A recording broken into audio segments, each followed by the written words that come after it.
Bonsoir à tous, à toutes et à tous, et bienvenue à L'Œil Pense, le deuxième de l'année, que j'organise avec Anne Husson, cette belle rencontre qui s'appelle L'Œil Pense depuis presque 10 ans. Avec Anne, nous essayons de percevoir le mieux possible la scène latino-américaine actuelle à Paris, afin d'y inviter les acteurs qui peuvent être artistes, galeristes, historiens de l'art, commissaires d'exposition, chercheurs, etc. Nous invitons Anne pour la Maison d'Amérique latine et moi pour le département Amérique latine de l'IESA, l'école privée des métiers de l'art et de la culture à Paris. Ce soir, nous sommes très heureuses de recevoir Milena Carranza, curatrice d'exposition de Pérou noir à la galerie Little Africa. Milena est diplômée en communication visuelle, en photographie, en thérapie, par les arts expressifs et en gestion culturelle. Son parcours professionnel comprend notamment des postes de coordinatrice culturelle à l'Universidad Científica del Sur et à l'Instituto Cultural Peruano Norteamericano.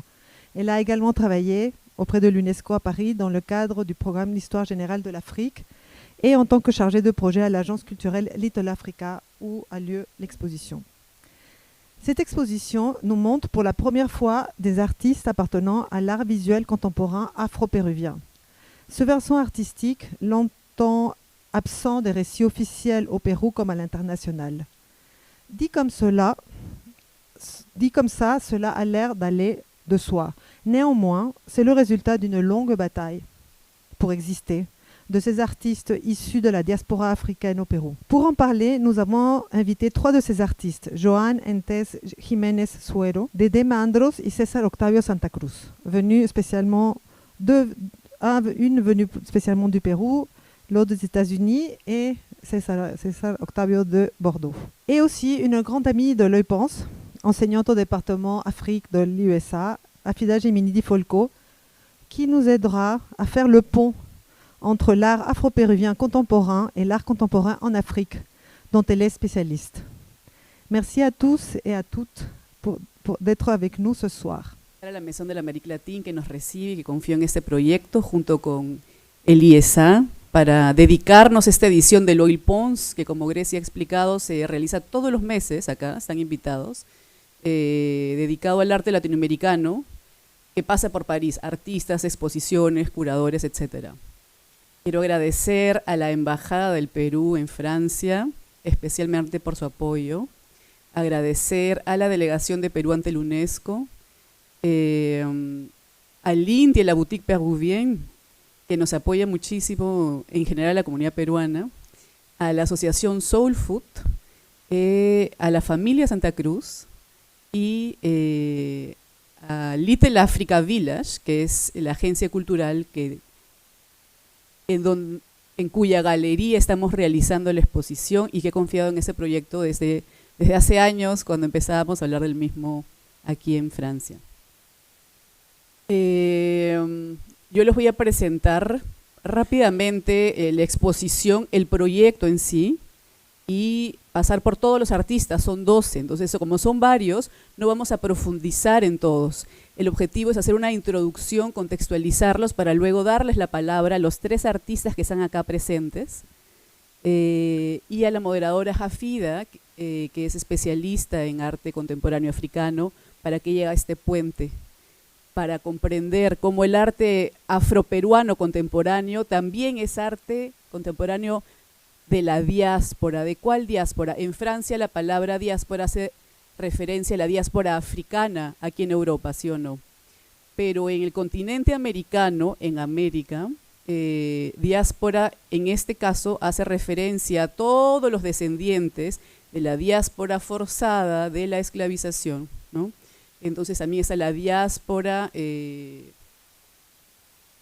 afrodescendiente, digamos, ¿no? En América, en este caso América Latina, o podemos hablar de Abya Yala también.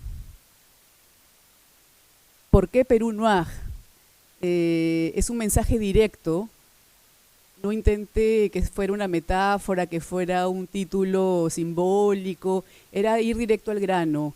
Aquí en París, en el Centro Pompidou, acabamos de tener la exposición Paris Noir, y Perú Noir hace eco a decir, por si acaso también hay afrodescendientes en Perú, hay una cultura afrodescendiente en Perú que nos marca a todos los peruanos, y y era una manera de hacer el puente y que la gente comprenda de manera directa, pero también es un homenaje al término en español Perú Negro, que es el nombre de un grupo trascendental en nuestra historia de música y danza afroperuana tradicional, ¿sí? Perú Negro es una institución que hasta el día de hoy sigue viva, pero lo interesantísimo y que pocos saben es que el nombre Perú Negro lo crea un fotógrafo mestizo andino, que es el gran Chino Domínguez, que es un fotógrafo, el mejor fotógrafo documentalista que hemos tenido en el Perú y ha fallecido, y él hacía parte de la escena. Él también ha hecho arte visual afroperuano, él hizo las imágenes de toda esa época, y él le da el nombre al grupo, le dice cuando se estaban creando, oye, ¿por qué no le ponen Perú Negro?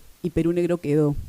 El Chino Domínguez ha sido un gran amigo de mi familia, y tomó las fotos del matrimonio de mis papás cuando yo tenía 2 años, y entonces los vínculos se siguen concatenando, ¿no? Hoy en día yo también hago homenaje a ese nombre que el Chino Domínguez crea, uniendo todos nuestros orígenes, ¿no?, en una sola cultura. 12 artistas de diferentes generaciones, de diferentes trayectorias, unidos por su afrodescendencia. Nunca antes había realizado una exposición de este tipo, en general, no solo en Francia, sino en la historia. ¿Por qué ellos? Por estas razones, ¿no? O porque han marcado por su trayectoria o por la originalidad de sus obras, por la pertinencia de su contenido, por la trascendencia de su mensaje. Comenzamos por orden alfabético por los nombres, ¿sí? Angie Cienfuegos, ella vive en Salamanca, ella quiso venir, no pudo lamentablemente. Angie es de la Escuela de Bellas Artes de Perú y segundo premio nacional de pintura del concurso del Banco Central de la Reserva 2022. Ella nos ha hecho un video, voy a pasar un extracto luego. Angie presenta esta serie que son retratos familiares en donde ella ha abordado y ha pintado con caña, con panela, con chancaca. Estas imágenes que ven acá no es la mejor resolución. Esta se llama Fiesta de Parientes en La Gallera 1926. Angie es de Nazca. Hay una población afroperuana trascendental en la costa sur del Perú. Angie viene de esta ciudad Nazca, que es más conocida por las líneas de Nazca, que me imagino que muchos conocen. Y hace referencia en cada una de estas obras a la desconexión de la identidad afroperuana de su familia, ¿no? En el seno de su familia, los problemas de representación y de identidad. Estos son dípticos. Ella ha bordado, ha pintado con chancaca, ha bordado. Esta es ella. Estos son, el título acá es Echando raíces desde el vacío. Son hilos desde donde cuelgan agujas. No hay una alusión clara al cabello, pero también a la herramienta a través de la cual ella ha bordado. Angie tiene una obra que a mí me parece trascendental que no pudimos traer, así que será para una siguiente oportunidad, que se llama Los Afrolíticos, que no está en el catálogo porque no forma parte de la exposición actual.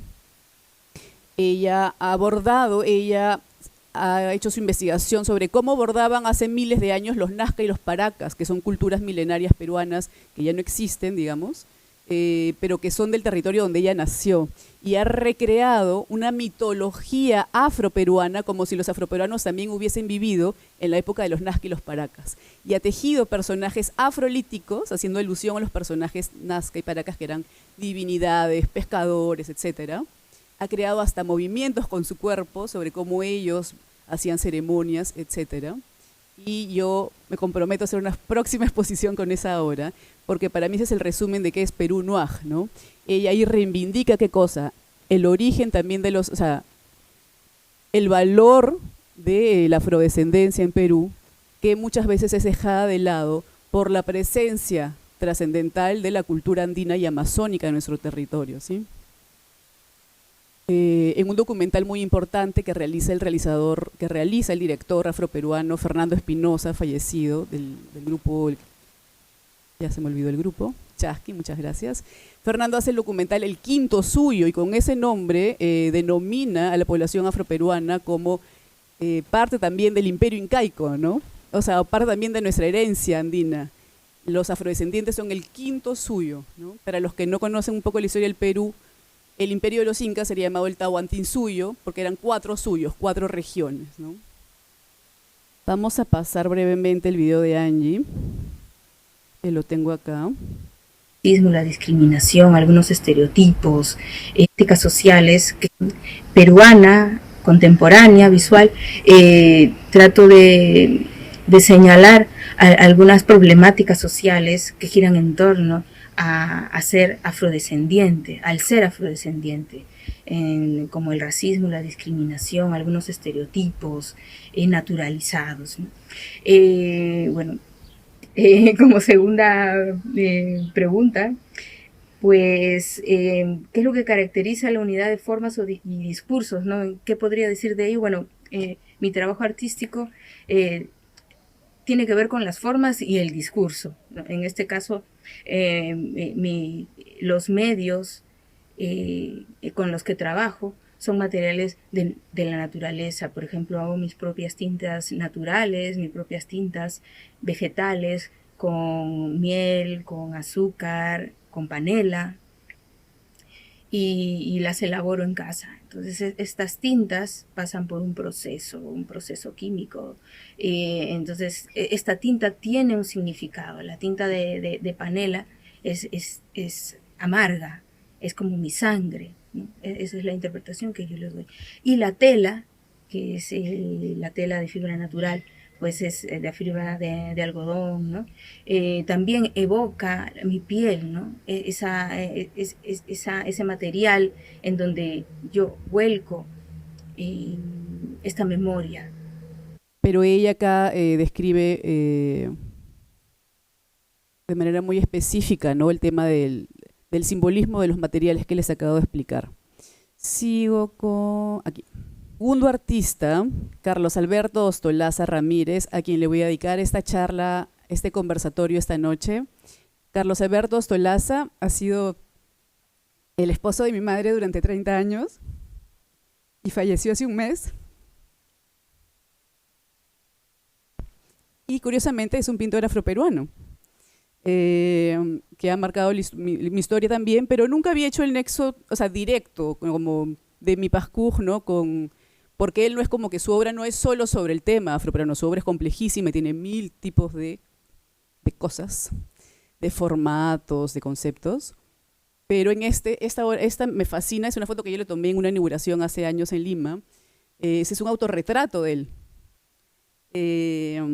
Él siempre decía, pero yo soy del Carmen de Chincha. Su abuela era de Tambo de Mora, uno de los centros poblados del Carmen en Chincha. Y él siempre reivindicó este origen. Él creció en barrios altos y siempre pintó con mucho orgullo también a los afroperuanos y él mismo, ¿no? Entonces, de manera simbólica, yo estoy mostrando en esta exposición este retrato, que me encanta porque es sencillo, es directo, cuando él tiene personajes súper complejos en su obra. Y este pequeño hizo un dibujo a lápiz, él cogía cualquier tipo de formato, lo cual era maravilloso y parte de su concepto. Agarraba un rollo de papel higiénico terminado, el cartoncito, y pintaba encima. Él agarraba una servilleta, él agarraba una botella y pintaba. Y es maravilloso porque eso también es un acercamiento intuitivo a los elementales de cada material, sino al espíritu que hay en cada cosa. Este dibujo se llama Negro Libre. Pero lo interesante y lo misterioso es que arriba hay un nombre que dice Astu Yauri. Y atrás, en realidad, es una invitación a una inauguración de un artista de Bellas Artes también, que se llama así, pero que es un artista de Huarochirí, de orígenes andinos. Entonces, Ostolaza ya no está acá para pedirle la explicación, pero yo quiero contactar a ese artista luego en Lima y ver si él más bien no ha hecho un símbolo entre lo andino y lo negro, uniéndolos en esa reivindicación de libertad, ¿no? Porque le ha puesto Negro Libre cuando habla de ese artista andino. César Octavio Santa Cruz acá presente, es un artista plástico que reside en Bordeaux. Él es claramente miembro de la familia Santa Cruz, nieto de Victoria Nicomedes, que han marcado la historia del Perú y de los afroperuanos, pero esta noche ya no vamos a hablar de su familia, vamos a hablar de él, que tiene una larga trayectoria, exactamente, tiene una larga trayectoria, tiene sus propios mensajes que vehicula a través también de sus propios lenguajes, siempre igual reivindicando, ¿no?, el aporte de su familia. César está mostrando en esta ocasión una obra maravillosa que es un cajón. Todos conocen la historia del cajón peruano, el instrumento musical. El cajón no es español, es peruano, y más bien fue llevado del Perú a España por Paco de Lucía. Es una larga anécdota, la podemos conversar luego. Y lo chévere es que este cajón es un cajón que muestra cómo se crea el cajón. Él nos va a poder contar luego, porque si no, no voy a terminar, de esta obra en donde él ha mezclado la representación del cajón y la imagen de los Black Panthers, haciendo un vínculo entre la diáspora, ¿no? Y también esta serigrafía, que también son manos en un cajón, pero vemos diferentes formatos, y he escrito acá, en estas líneas, nombres de líderes, de mujeres de la diáspora, particularmente de la lucha en Afroestados Unidos. Jesús Sosa Lozada es un artista activista, hoy en día también trabaja todo el tema de la espiritualidad, y él ha hecho una obra maravillosa que todavía está viajando, que la vida ha querido que todavía que se cree expectativa porque está de viaje, todavía no llega a París, pero lo que hemos hecho es colocar la fotografía de él con la obra en la cabeza, la foto está en la exposición. Él ha llamado para que el dolor no se vuelva daño, y para mí es una metáfora contundente, por lo que su propuesta, ¿qué cosa es? El daño, ¿qué significa en lenguaje popular? El daño es la brujería, la sorcellerie. Y él dice para que el dolor no se vuelva brujería. Entonces él hace esta unión porque él ahora trabaja todo el tema de sanación a través de ceremonias, de espiritualidad, etcétera, de que el racismo y la discriminación estructurales son como una brujería histórica que genera un daño irreparable, y que él trata de revertir a través de la protección de esta pieza que ha cargado en ceremonia durante muchas semanas y que está esperando llegar a París para compartir esa espiritualidad con nosotros, la pieza. Esta pieza va acompañada, esas son las tres piezas. La pieza principal es la de la derecha y las de la izquierda son protecciones que van y que acompañan y dan fuerza a la pieza principal. Roberto Chévez es un artista de la Escuela de Arte de la Universidad Católica. Él hoy en día se dedica a la animación. Estudió también un año acá en París, en Gobelin. Y estamos mostrando un extracto de su cortometraje que el miércoles 5 de noviembre proyectaremos entero, con una visita guiada y un pequeño conversatorio en Little Africa a las 4. Están todos invitados, luego compartimos el flyer. Estamos mostrando dibujos esta es su investigación, de cómo ha desarrollado sus personajes. El cortometraje se llama Monteagudo. ¿Es que alguien sabía que tuvimos un presidente afroargentino durante un par de días en Perú? En la época de la independencia pasaron tantas cosas que hasta tuvimos a este presidente de Argentina afrodescendiente invisibilizado por la historia. Y él pone en valor, y es muy bacán porque, claro, cuando uno ve un lenguaje de animación, ¿no?, nos suena algo más lúdico, pero esto es un acto político de él de reivindicar la presencia afroperuana en la conformación de la República. Este es el afiche del cortometraje que ganó también en las ayudas del Ministerio de Cultura. Joan Ente Jiménez Suero, que está acá presente, es uno de nuestros muralistas más importantes, es un gran street artist con más de 20 años de trayectoria. Es muy famoso por el dúo Entes y Pésimo, con el artista Pésimo, Edwin Iguchi. Incluso han pintado en París y en muchas partes del mundo juntos. Entes tiene un mural acá en Bagnolet, al costado de la Mairie, con otro artista chileno. Hoy en día reside en Miami, donde sigue gestionando no solo su obra, sino proyectos siempre culturales ligados a la identidad latinoamericana y afrodescendiente. Y en esa oportunidad él comparte la pieza que es la imagen del afiche, que se llama Jarana con guitarra y charango, que hemos escogido como imagen de la exposición, como imagen del afiche. En Perú la afrodescendencia no es como en otros países cuya cultura se ha desarrollado, donde ha habido segregación, por ejemplo. La cultura afro es la cultura afro, ¿no? Pero en nuestro país la cultura afro es una cultura mestiza con lo andino, con lo amazónico, no solamente con lo blanco europeo. Entonces, el afiche representa eso. ¿Qué es un Perú noir? Es un Perú también afroandino, ¿sí?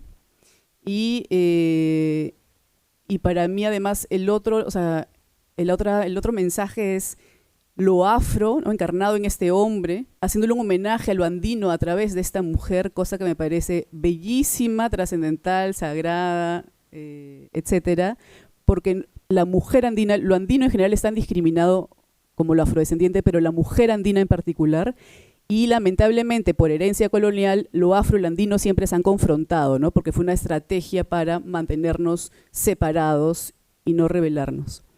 Entonces, este cuadro tiene muchos niveles de significados y en resumen representa qué es el Perú noir, en donde estamos todos juntos, y en este caso ellos están haciendo una jarana juntos, las jaranas, las fiestas populares de música criolla que se celebran de manera natural en los barrios o en las peñas, ¿no?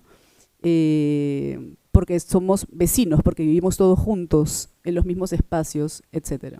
Herbert Rodríguez, de la Escuela de Arte de la Universidad Católica también, es un gran artista con larga trayectoria que se ha caracterizado más que nada por su activismo. Él nos ha representado en la Bienal de Venecia en la edición antepasada. Lo curioso es que Herbert nunca se había reconocido como afroperuano o a su arte como afrodescendiente. Él fue mi profesor de arte en la escuela, en la secundaria, y cuando yo comenzaba a trabajar el tema del arte visual afroperuano y quise para una charla hablar de ciertos artistas, le dije: Herbert, quiero entrevistarte, fui a su estudio y todo, a su taller. Y él me dijo: bueno, la verdad es que nunca me he pensado como afroperuano. Y le digo: pero Herbert, o sea, la mitad de lo que haces tiene claras, miren estas máscaras por favor, cortadas, tienen claras raíces afrodescendientes. Miren esto. Entonces Herbert desde siempre ha hecho este tipo de obra y tiene anécdotas increíbles, como que una vez exponiendo hace 20 años en Londres, un señor de Nigeria se le acerca y le dice: pero estos son los orichas, tú has pintado a los orichas, otras obras, no estas, pero aquí está Changó, Ogún, Ochun, Yemayá, aquí están sus símbolos, sus colores. Y Herbert dice que al día siguiente, de picón, porque no sabía quiénes eran los orichas, se fue a la biblioteca a investigar y dijo: pero es que sí son los orichas, ¿qué es esto? Entonces mi teoría es, le dije: Herbert, tú estás canalizando espiritualmente, ¿no? O sea, esas entidades, estos espíritus quieren verse manifestados y lo hacen a través tuyo también por tu herencia afrodescendiente, ¿no? Eso es un tema muy interesante que da para toda otra charla. Pero bueno, aquí tenemos la presencia de Herbert. William Córdoba es un peruano que creció en Estados Unidos desde los 9 años. Él se reconoce, él es de familia afrodescendiente y toda su chamba está ligada también a la diáspora y al activismo, como principalmente las Black Panthers, las Panteras Negras en Estados Unidos, y a los movimientos alternos de los latinos, los puertorriqueños, que también crearon sus movimientos ligados a las Black Panthers. En esta ocasión estamos mostrando un videoarte en donde él muestra a esta mujer afroestadounidense tocando un instrumento andino. Patricia Romano Curo es una fotógrafa que ha creado el primer colectivo de fotógrafas afroperuanas, Afrotógrafas, del cual Dede también hace parte, que está acá presente, luego la voy a presentar. Patricia nos presenta una obra que se llama Cuerpo Raíz, en donde ella está mezclando, está colocando en un mismo cuerpo partes de su cuerpo y el de su padre, ¿no? En su trabajo de investigación, ella estudiando fotografías que descubre que también es afroperuana y que su raíz venía por el lado de su padre. Entonces esta pieza claramente está evocando esta reconstrucción, reivindicación de quién es ella, ¿no? Desde dónde viene su afrodescendencia, entre otras muchas capas de significado, ¿no? Pueden ver ahí su mano con la del pecho de su padre, el rostro de su padre, piernas de él, su papá, con un símbolo evidente, una analogía evidente del hombre Vitruvio, ¿no? Dede Mandros. Dede es una fotógrafa muy talentosa, también del colectivo de fotógrafas afroperuanas. Dede es sobrina de Andrés Mandros, que ha sido uno de los principales activistas afroperuanos, miembro fundador del primer gran movimiento Francisco Congo. Ella no solo es fotógrafa, también hace videoarte, poesía, entre otras cosas, gestión cultural y activismo afroperuano. Estamos presentando 2 obras de ella, esta fotografía, este autorretrato, llamado Tú, parte de la serie Heridas de piel, en donde ella relata un poco historias muy sensibles de experiencias que ella ha pasado como mujer en su vida. Es una serie que sigue en creación, con el vínculo con el mar, que también nos habla de muchas cosas ligadas, por ejemplo, la venida de los afrodescendientes, ¿no?, por el mar. La obra que ella ha creado especialmente para la exposición se llama Las raíces de nuestro pueblo. Ella ha ido hasta el Guayabo, un pueblo afroperuano muy importante, y ha tomado las fotos de estos niños para poner en valor la infancia como raíz, para visibilizarla, para cuidarla. Ha trabajado cianotipia en tela y ha puesto estas raíces de manera simbólica directa. Octavio Santa Cruz Urquieta, padre de César Octavio acá presente, él es uno de los pioneros del arte visual afroperuano. Él le dio la imagen a los afiches, o sea, a los logos, al diseño gráfico de los 60, 70 del conjunto de Victoria Santa Cruz, al popularísimo disco Cumanana de Nicomé Santa Cruz cuando era long play. César Octavio es hoy en día doctor en Historia del Arte, entre muchas otras cosas. Este catálogo, al final les voy a pasar el código QR para que el que quiera lo tenga en su teléfono. Es un catálogo digital y si no también es el código de la exposición que irán a ver pronto, me imagino, los que no han ido. Tenemos 3 obras de Octavio, no tenemos los originales, eran muy delicados de traer, pero él ha hecho unas buenas reproducciones.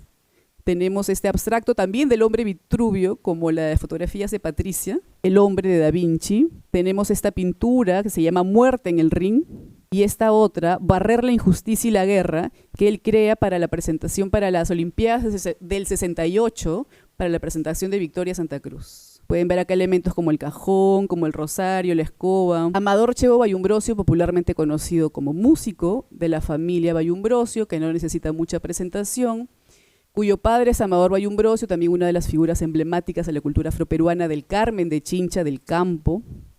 Pero Chevo es pintor, un pintor autodidacta casi, y me parecía trascendental poner en valor, visibilizar su obra. Esta es un canto de amor a sus padres, Adelina y Amador, que han sido padres de 14 hijos e hijas, que siguen marcando la historia de nuestro país, ¿sí?, nuestro día a día en todo sentido. Y ella es la curadora, Milena. ¿Por qué este proyecto? ¿Por qué el arte visual afroperuano? Nunca se había hablado sino más del arte visual afroperuano. Por cosas de la vida yo empiezo armando un Facebook en Perú para promocionarlo. Yo vengo del activismo, de la gestión cultural, de la fotografía, siempre conectada con lo afroperuano. Y una primera vez tengo la oportunidad de hacer una charla, en esa charla hago esas entrevistas, comienzo a vehicular el tema, luego un día César Octavio Santa Cruz hace un artículo, me dice: Milena, quiero hablar del tema, he visto tu Facebook, y hace un artículo también fundamental, porque es el primer texto académico que se crea sobre el tema. Y por ese artículo hay una revista también muy importante en Perú, que está en pausa, que se llama De Palenque, de literatura afroperuana, un gran proyecto de Juan Manuel Rocha, Olaya Rocha. En esta revista era como un espacio para que todos siempre estemos más bien motivándonos a crear permanentemente. Juan Manuel publica el artículo de César y me dice: Milena, tú has hecho esas entrevistas, esta conferencia, ¿no me quieres pasar esas entrevistas, redactar algo bonito para ponerlas en el mismo número, para que esté ligado a lo del arte visual afroperuano?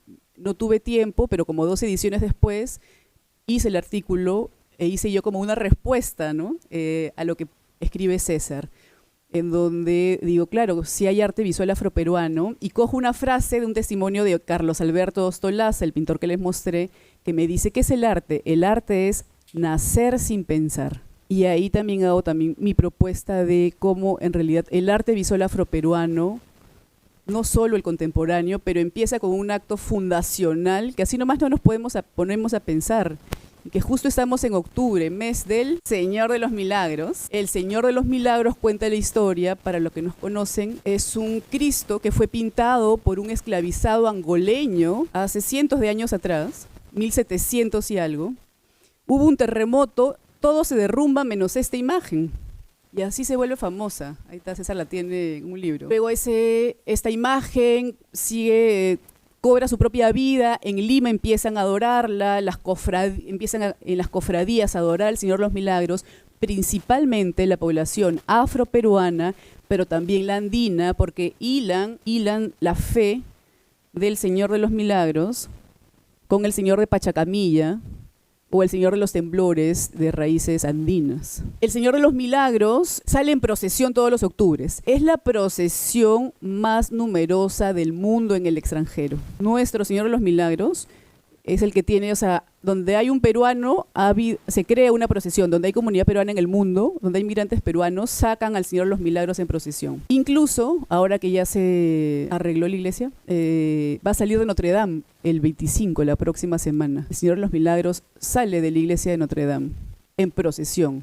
Y también del Sacré-Cœur esta semana. Entonces, desde ahí nace el arte visual afroperuano, que marca una de las fiestas, tradiciones espirituales más grandes del mundo. O sea, no es poca cosa. Y así hay una larga historia. Está Pancho Fierro y muchos artistas invisibilizados desde su afrodescendencia, ¿no? Entonces, hoy en día hablamos de la cultura andina, hablamos de la cultura amazónica, de la cultura mestiza peruana, pero llegó el momento, y es trascendental, de hablar también de la cultura y del arte visual afroperuano, porque siempre se ha ligado el afroperuano con la música y con la danza, que son expresiones maravillosas, pero invisibilizan todo lo otro que sí hay, ¿sí? Entonces, yo voy a dar pase ahora a Jafida Yemni Di Folco y a César Octavio, a Joan y a Dede para que pasen acá para empezar la conversación. Bonsoir à tous. Je vous remercie de cette invitation qui me fait très plaisir et me permet de mettre en valeur ce trait d'union entre l'art contemporain d'Afrique et de sa diaspora et l'art contemporain péruvien. Alors, on parle d'un pays et d'un continent, mais les points sont communs. Je vous introduis, pour commencer, le continent africain avec sa disparité, aussi bien confessionnelle que territoriale que géopolitique. Et à travers cette présentation, nous allons pouvoir trouver des points communs avec les caractéristiques de l'art contemporain africain péruvien. Et naturellement, je vais aussi évoquer la diaspora qui a un rôle important au niveau du lien entre le continent et la visibilité internationale en dehors du continent et notamment en Occident. Comme vous le voyez, le continent africain est constitué par 54 pays et 5 zones géographiques. Les 5 zones géographiques produisent des comportements, des visions, des échanges complètement différents. Mais en même temps, ce sont des échanges internationaux au sein du continent. Autrement dit, on peut vivre en autarcie en circulant dans le continent. Cette carte montre les 5 zones géographiques et pays qui ont des points communs. L'Afrique du Nord est constituée par des pays, le Maroc, l'Algérie, la Tunisie, la Libye, l'Égypte et la Mauritanie. Et ce sont des pays qui sont de confession musulmane, qui parlent l'arabe, qui ne sont pas noirs et qui sont séparés de la zone subsaharienne par un grand Sahara. Et on arrive tout de suite après à l'Afrique de l'Ouest. L'Afrique de l'Ouest est constituée par plusieurs pays qui ont marqué l'histoire de l'art contemporain. On y distingue le Sénégal, le Mali, le Côte d'Ivoire, entre autres. Et ce sont ces 3 pays qui constituent un pôle très important au niveau de l'art d'une manière générale, parce que ce sont des pays où il y a eu des écoles d'art, mais avant le passage de l'art, des arts premiers qui a été inventé par les Occidentaux, et on a eu l'occasion de voir la mission de Djibouti, certains d'entre vous ont dû visiter cette exposition au musée du Quai Branly. La mission Djibouti a inventé les arts premiers. C'est-à-dire que des objets fétiches ou utilisés dans des manifestations pour célébrer la vie, la mort, le mariage, etc., ont été considérés par les Occidentaux comme des œuvres d'art. Et c'est là où il y a eu l'invention des arts premiers. Il y a eu un marché des arts premiers extra-africains. Il y a eu par la suite le passage des arts premiers aux arts, ce qu'on appelle les arts de chevalet. A été constitué par des colons qui ont appris aux Africains comment dessiner, comment peindre au chevalet. Et il y a eu l'école de Dakar, l'école de Poto-Poto, et c'est la transition qui a permis l'existence de l'art moderne.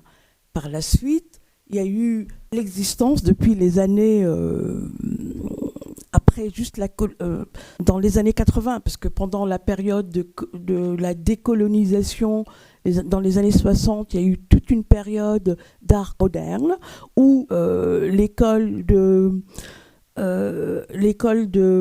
Poto-Poto, par exemple, elle restituait la vie quotidienne. Les thèmes qui étaient développés dans les œuvres créées par les artistes africains étaient autour de la vie quotidienne, Ensuite, il y a eu l'art contemporain, et au niveau de l'art contemporain, il y a eu et ça se passe jusqu'à aujourd'hui, les artistes ont eu une formation et des références leur permettant, et des déplacements aussi, leur permettant de vivre le monde tel qu'on le perçoit. Et vivre le monde, il y avait à la fois, et il y a toujours un travail militant, un regard sur le vivre ensemble, sur le militantisme, sur l'accès à la liberté, sur la décolonisation, une réflexion sur l'esclavage. Et ce sont ces points-là qui relient l'art contemporain africain et afro-descendant de tous les pays concernés, aussi bien en Amérique latine, les afro-descendants de l'Amérique latine, que d'autres régions du monde. Voilà, c'est un raccourci, mais qui permet de mesurer chronologiquement la transition entre les arts premiers, art moderne, art contemporain diasporique, et sa relation avec les différents afro-descendants. Alors, à cette occasion, je fais le parallèle avec l'art contemporain péruvien. Et l'art contemporain péruvien se nourrit de la colonisation, se nourrit également des croyances ancestrales, et se nourrit de la nationalité, parce que la situation de l'artiste afro-péruvien repose sur la nationalité en tant que péruvien, la colonisation hispanique, et à la fois, dans certaines régions, sur les Amérindiens. Donc ça fait une vision tripartite, et cette vision tripartite donne des visions, des interprétations et des médiums qui sont mélangés. C'est-à-dire que l'artiste afro-péruvien, il dessine, il tisse, il y a de la poterie, il y a du fétichisme aussi, et il y a une intégration de toutes ces valeurs que l'on peut retrouver dans l'exposition Héros Noir. Et donc ce sont ces liens que l'on constitue pour essayer de réfléchir ensemble et d'inviter les trois artistes qui m'entourent à s'interroger aussi sur leur africanité, sur leur pratique à travers le monde. Et nous avons avec Diasporique, et qui va pouvoir certainement nous révéler quels sont ses rapports avec les afro-péruviens qui vivent au Pérou, et quelles sont les actions des afro-péruviens diasporiques au Pérou pour permettre une visibilité telle que les artistes africains diasporiques qui l'ont fait. Je montre donc différents artistes africains qui ont pu, grâce à leur situation diasporique, parce que l'art, il est le marché de l'art. Et en dehors, il est en train de se construire, mais il est en dehors du continent. Et dire qu'un marché est en dehors du continent, signifie que pour les diasporiques, qu'il y a une charge qui les pousse à développer cet art au niveau du continent. De quelle manière? Eh bien, ils le développent de plusieurs façons. En créant des centres d'art. Ces centres d'art permettent de canaliser les jeunes pousses à continuer, à créer, à continuer, à cultiver leur envie de créer et d'être artiste. D'autres artistes africains ont créé des espaces d'échange, de paroles. Et pour ces créations, au départ, ils ont financé eux-mêmes ces centres d'art, les librairies, des bibliothèques, des écoles, partout dans plusieurs zones africaines, puisque nous nous confrontons à une invisibilité intrinsèque. Cette invisibilité est due au manquement des institutions africaines. Ce manquement, il est non seulement dû à des problèmes budgétaires, mais aussi à une hiérarchie des priorités, étant donné que l'idée selon laquelle l'art ne rapporte rien persiste dans plusieurs zones géographiques du continent. D'où le manque d'investissement, aussi bien des institutions, mais aussi des parents à encourager leurs enfants à cultiver l'envie de créer et de poursuivre des études supérieures dans le champ de l'art. Parce que l'art reste pour eux un divertissement et non pas un gagne-pain et non pas une vocation à cultiver permettant de transmettre certaines valeurs qui finalement sont rentables.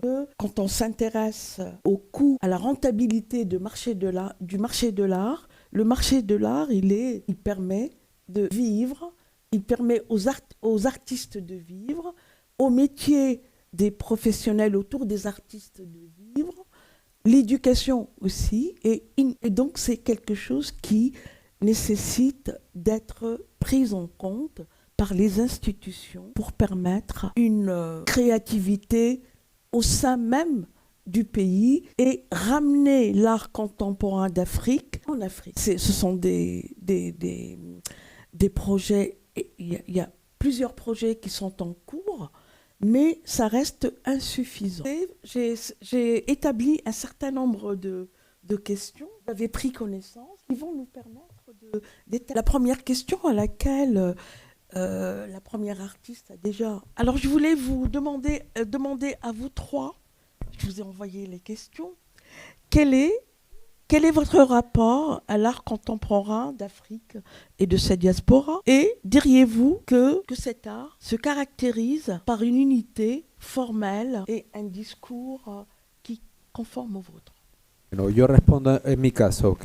En mi caso la relación con la africanidad, si se puede decir, se establece más que todo por el medio de mi familia, es decir, no tengo tanto una relación directa con el arte africano contemporáneo, bien que después a través de elementos simbólicos lo haya aplicado, ¿no? Pero al principio mi interés por el lado africano viene por el interés hacia mi familia. Yo durante muchos años, bueno, sobre todo cuando llegué acá, mi interés fue aprender, formarme en artes plásticas y después desarrollé una línea en el pop art. Y también, a la par, siempre tuve la duda, ¿no? Estaba un poco entre la música, porque también soy músico, y las artes plásticas. Estuve mucho tiempo y dije, me voy a dedicar a lo que sea menos malo, y me dediqué entonces lo que consideraba, ¿no? Que era el dibujo y el aprendizaje del arte. Simplemente que, con el tiempo me di cuenta después de 2 años que no pude dejar ni uno ni el otro, que continué con los dos, ¿no? Y en la música lo primero que descubrí a través de un amigo era, la pasión por el rock. Entonces yo estuve mucho tiempo vinculado más al rock y al trabajo del collage y el arte pop, en las artes visuales. Pero con el paso del tiempo, y justamente mediante este amigo que conocí en el plano musical, él me presentó un libro Claro que yo sabía de dónde venía, sabía también mi historia familiar vinculada a una familia que tiene mucho trabajo en la recuperación y una importancia grande en lo que es la recuperación del arte negro, sobre todo musical, sobre todo danzario, tomando en cuenta que es un arte que ha sido reconstituido. Antes de los años 50 se conocía poco o nada de toda esta tradición y la familia Santa Cruz, en particular Nicomedes y Victoria, se encargaron de recoger todos los restos, lo que quedaba de este arte y tratar de de recuperarlo o de inventarlo o reconstruir. Y entonces yo, con el pasar del tiempo, un amigo mío con el que hacíamos música me presentó un libro de Nicomedes Santa Cruz, que es mi tío abuelo, y yo a través de ahí comencé a interesarme de nuevo por el lado familiar. Y es por ahí que viene ese interés, ¿no? A través de justamente del interés por mi familia, me intereso también en todo lo que a ellos, sus cuestionamientos hacia la relación con África, hacia la africanidad y hacia la tradición afroperuana. Es a través justamente de redescubrir a mi familia. Y ya con el paso del tiempo me intereso también en un poema que se llama Ritmos Negros del Perú, que me parece un poema, así como se dice mucho del poema Me Gritaron Negra de Victoria Santa Cruz, que es un poema emblemático y que marca un hito. Para mí la décima Ritmos Negros del Perú también es una décima que marca un hito, ¿no? Que establece claramente la relación entre la esclavitud durante el periodo colonial en el Perú y también todo lo que emana de esta, que es lo que es vigente hoy día, que es la cultura afroperuana. Y a través de esta justamente vi la posibilidad de, uno, redescubrir a Nicomedes Santa Cruz como activista, como escritor y también como miembro de mi familia, de acercarme hacia esa parte de mi familia que conocía, pero quería conocerla desde todo lo que era sus intereses. Y este poema me permite crear una serie que vengo trabajando desde el año 2012, que se llama Ritmos de la Esclavitud, en la cual interpreto el poema Ritmos Negros del Perú de Nicomedes Santa Cruz, y en el cual también comienzo a trabajar sobre el tema afroperuano, y después comienzo a extenderme, ¿no? Bueno, trabajo sobre el tema afroperuano a través de sus símbolos, que son sobre todo, elementos musicales, instrumentos como puede ser el cajón, la cajita, la quejada, pero también me extiendo después y comienzo a interesarme en otros temas, a decirme por qué no. Existe también diáspora africana más amplia, me interesan los derechos civiles en Estados Unidos y ya viviendo en Francia también sobre el comercio triangular, de la cual Francia fue autora, ¿no? Y partícipe. Y lo segundo, la relación con el arte contemporáneo africano. Bueno, yo en algunas obras, de manera bastante principiante, tal vez timorata, he integrado algunos elementos, ¿no? Como de repente puede ser algunos elementos de motivos de Mali, por ejemplo, en alguna de las cajas. Sí, por ejemplo, está acá, que es un motivo de Mali, ¿no? Y yo sé también que hay personas justamente que no son forzosamente afroperuanas,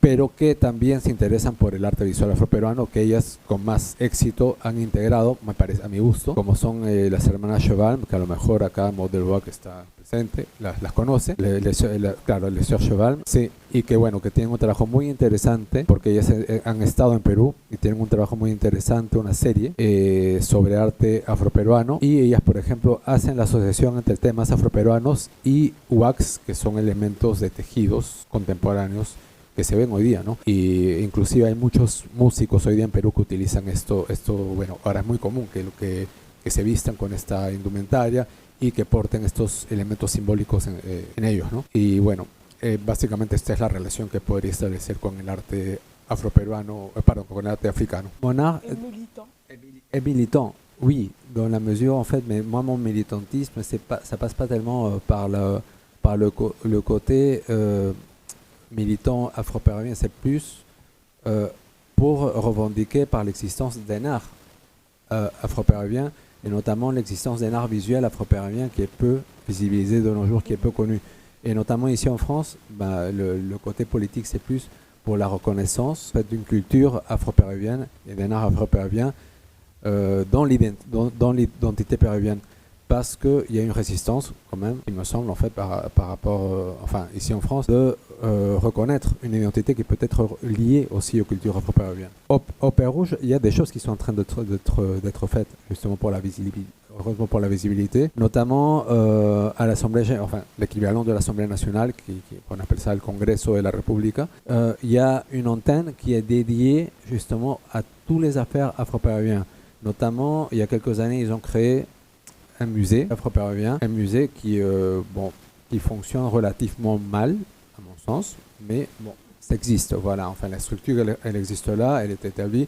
Maintenant, il reste à développer tout le concept et un travail de muséologie qui, pour l'instant, demeure inexistant. J'avais évoqué tout à l'heure au niveau de le passage à l'art de peindre au chevalet et comment ça s'est passé. Je sais qu'il y a eu des écoles qui ont permis l'apprentissage de la peinture. Est-ce que vous pouvez nous en dire 2 mots?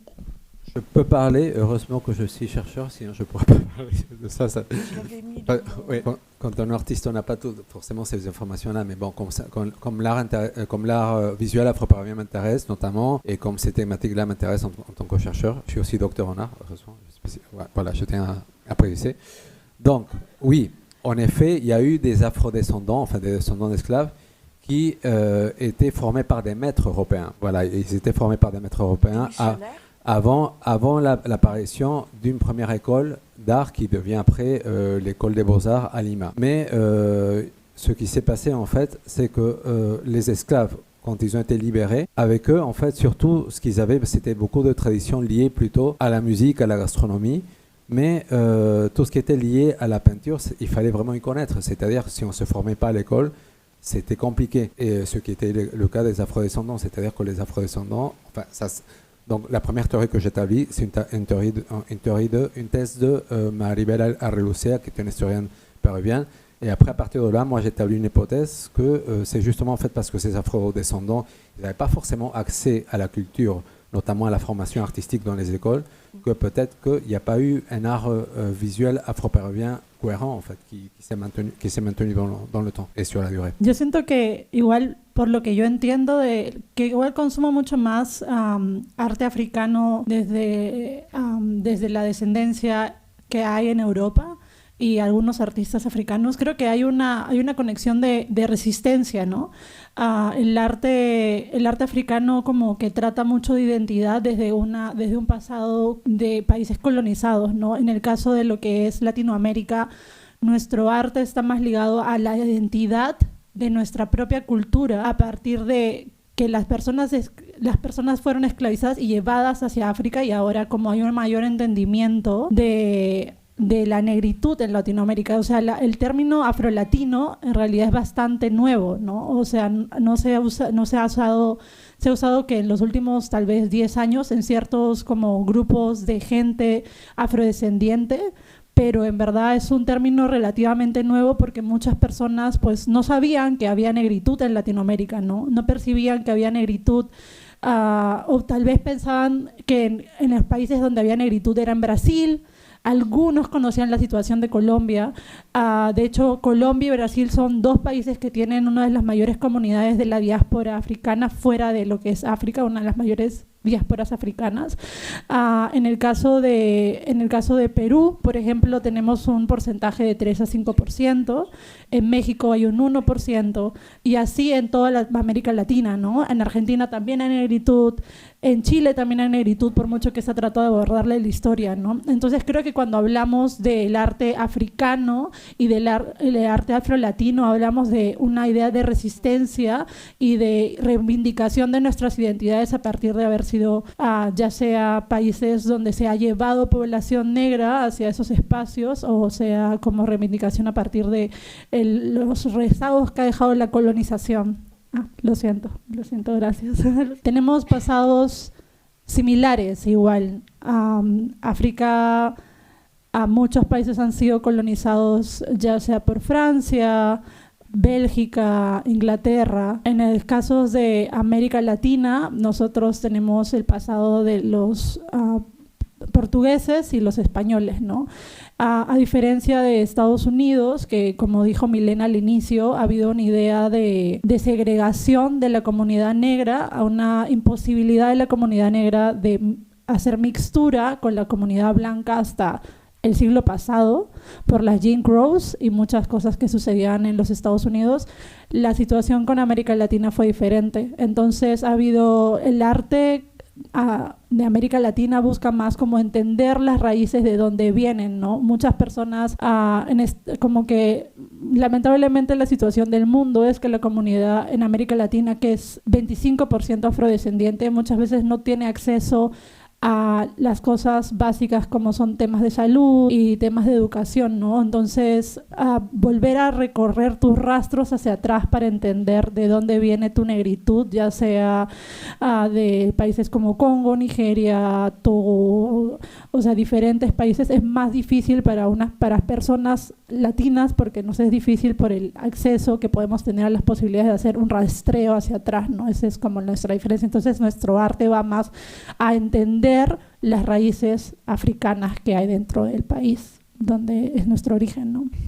¿Cuál es el aporte del feminismo en tu obra? Jafida quiere preguntarle. Okay. No creo que exista feminismo en mi obra, porque no creo en el feminismo per se, ya que siento, perdonen para los que piensan diferente, pero el feminismo, por lo menos dentro de las comunidades de color, no se percibe como algo, no como la palabra en sí, ¿no? Porque muchas veces cuando se habla de feminismo, se habla muchas veces de feminismo blanco, ¿no? Las mujeres blancas luchaban por las oportunidades de trabajo, las oportunidades de educación. Las mujeres negras, las mujeres indígenas siempre trabajaron, siempre fueron explotadas en el tiempo de la colonización y en el tiempo también de la revolución industrial. El feminismo creo que es para mí una idea mucho más interseccional, una idea desde entender que nuestras vivencias no son las mismas que las raíces del feminismo blanco,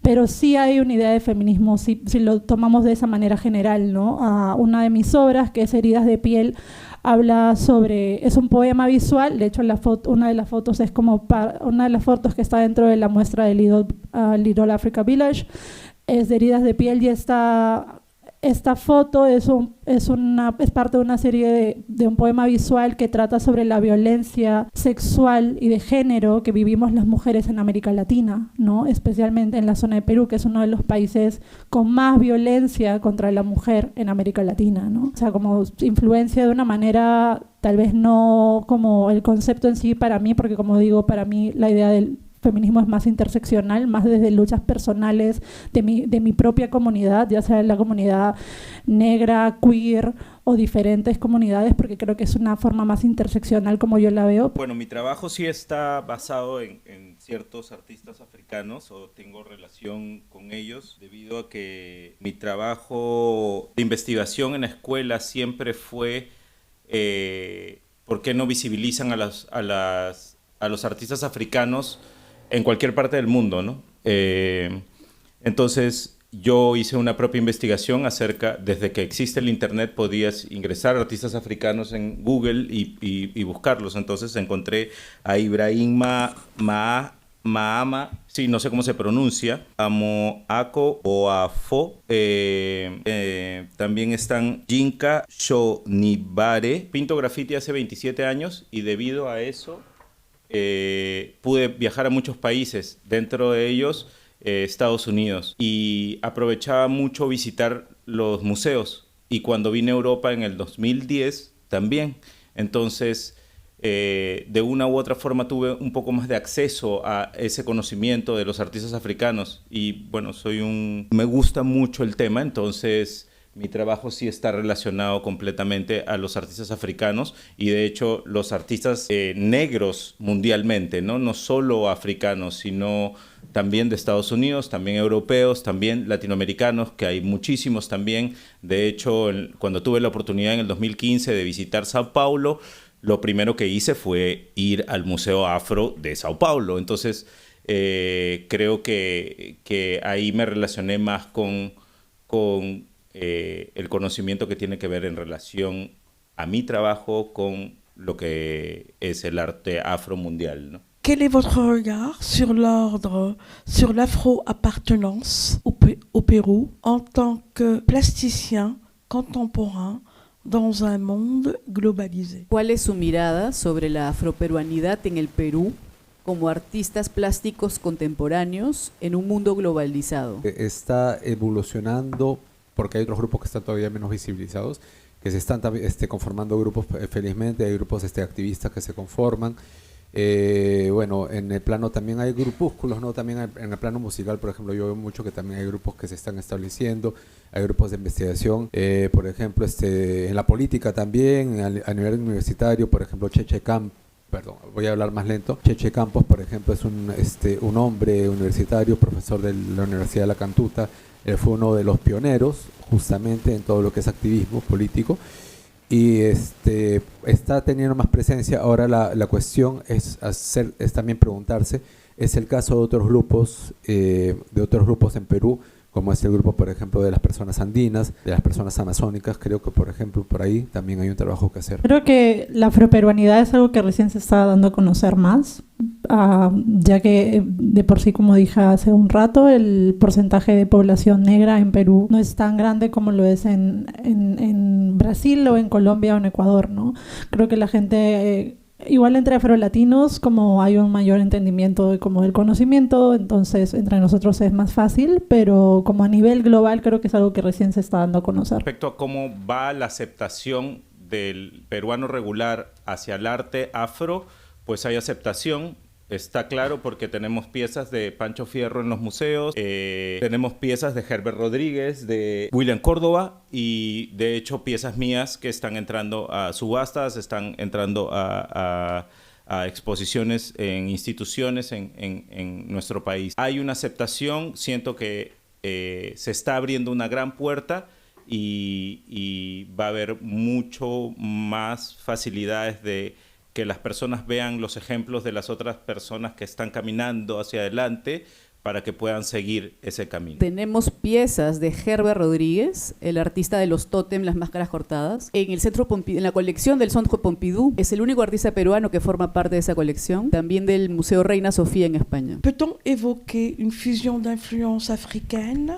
avec d'autres styles artistiques pour créer des œuvres singulières dans lesquelles figure une identité continuant à promouvoir la diversité artistique et l'ancrage de l'héritage africain au Pérou? ¿Cuál es la línea estética? Si hay una unidad estética, si hay referencias estéticas, estilísticas, que ustedes ven en unión del arte africano contemporáneo con el arte global y con la herencia africana en el Perú. Yo diría en relación a sus obras también, ¿no? Creo que como artistas afro tenemos una línea y está dada desde el inicio, ¿no? Creo que hay una relación directa con África desde una manera inspiracional, como un regreso a la madre tierra, de donde provenimos, de donde provienen nuestras raíces, y debido a eso hay un parentesco visual, el cual es obvio y se puede notar en las piezas.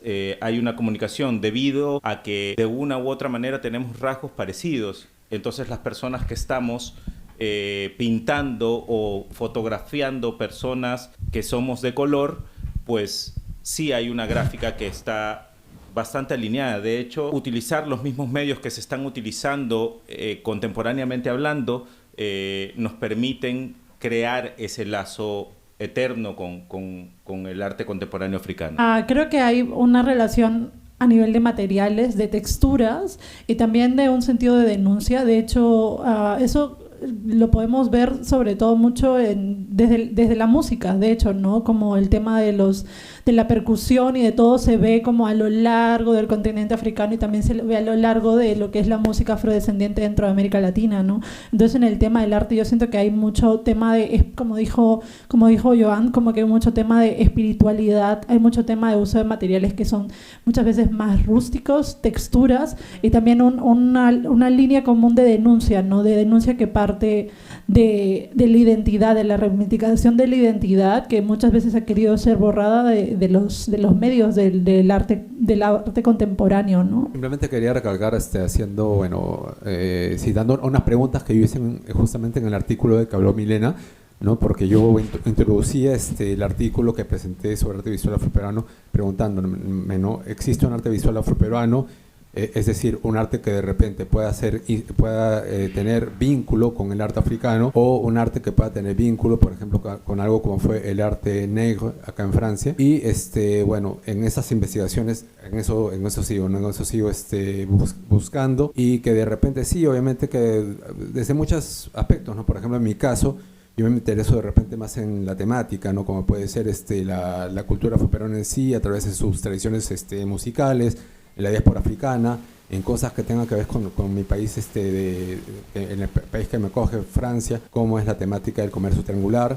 De repente Joan también se interesa más en otro aspecto, por ejemplo, como son los artistas, como lo he dicho, ¿no? Los artistas africanos, su conexión con ellos, ¿no? Y me parece que es a través de todo eso que, bueno, que se pueden establecer estos puentes. Dede ha venido desde Lima para estar con nosotros en la inauguración de la exposición y en estas primeras actividades.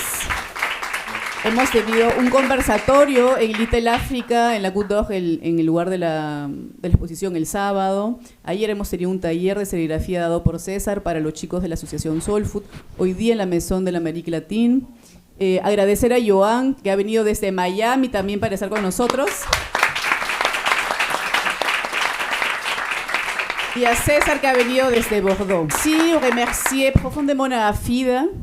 C'est une curatrice avec une grande trajectoire qui est venue parce que aussi elle aime les sujets et elle aime être proche de la diaspora, particulièrement avec les afro-péruviens ce soir. Quiero agradecer a todos y mostrarles, antes de irnos, el link del catálogo si le quieren tomar foto con el QR. Ahí tienen el acceso a todas las obras, a todas las piezas de la exposición, a los textos de los artistas sobre sus piezas y al texto curatorial. La exposición va de martes a sábado, del mediodía hasta las 7 de la noche, y va hasta el 15 de noviembre. Y luego también tenemos una playlist en Spotify, que es de 12 canciones concoctées par les artistes et la commissaire. Y este es el código también, Spotify. Son canciones que, la pregunta fue a los artistas. Cada artista ha escogido una canción que lo conecta con su obra, ¿sí? Con su conexión con lo afroperuano en particular. ¿Quieres decir, tú quieres algunas otras palabras? Bueno, vamos a terminar con